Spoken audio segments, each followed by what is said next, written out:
Hello all. അപ്പോൾ ഇന്ന് നമുക്ക് അപ്പൂപ്പൻ താടിയെക്കുറിച്ച് കുറച്ച് വിവരങ്ങൾ അറിയാം. പഞ്ഞി പോലെയുള്ള ഘടനയുള്ള നിരവധി ചെടികളുണ്ട്.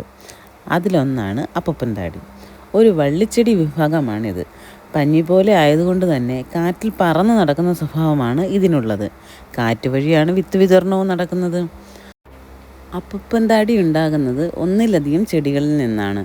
ഇത്തരത്തിലുള്ള ചെടികളെ മിൽക്ക് വീഡ് എന്നാണ് ആംഗലേയ ഭാഷയിൽ പറയപ്പെടുന്നത്. വൂളി പോഡ് എന്നാണ് അപ്പൂപ്പൻ താടിയുടെ ആംഗലേയ ഭാഷയിലെ നാമം.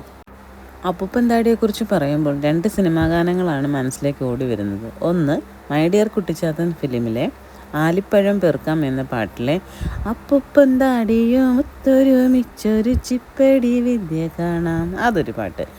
പിന്നെന്ന് പറഞ്ഞാൽ നമ്മുടെ സോൾട്ട് മാംഗോ ട്രീ എന്ന് പറയുന്നതിനകത്തൊരു പാട്ട്. കാറ്റും മേലഞ്ചാറ് അപ്പൂപ്പൻ താടികൾ നാട്ടിൽ പതുങ്ങി പറന്നു വന്നു, നാട്ടിൽ പതുങ്ങി പറന്നു വന്നു. കാട്ടിലെ കാഴ്ചകൾ കണ്ടു മടുത്തവർ നാട്ടിൻ നിളവയിൽ കൊണ്ടുനിന്നു, നാട്ടിൻ നിളവയിൽ കൊണ്ടുനിന്നു. ഈ ഒരു അപ്പൂപ്പൻ താടിയുടെ കായ കണ്ടു കഴിഞ്ഞാൽ ഒരു വെള്ളരിയുടെ ഷേപ്പാണ് കേട്ടോ. ഈ ഒരു പച്ച കളറിൽ കാണുന്ന അതിൻ്റെ പാകമാവാത്ത കായ. പിന്നെ അത് നല്ലതായിട്ട് ഉണങ്ങി വരുമ്പോൾ അതിൻ്റെ തോടുകൾ അടർന്നു പോകും. ഇതാണ് അതിൻ്റെ തോട്. ഇത് വെച്ച് നമുക്ക് ക്രാഫ്റ്റ് വർക്കൊക്കെ ചെയ്യാം കേട്ടോ.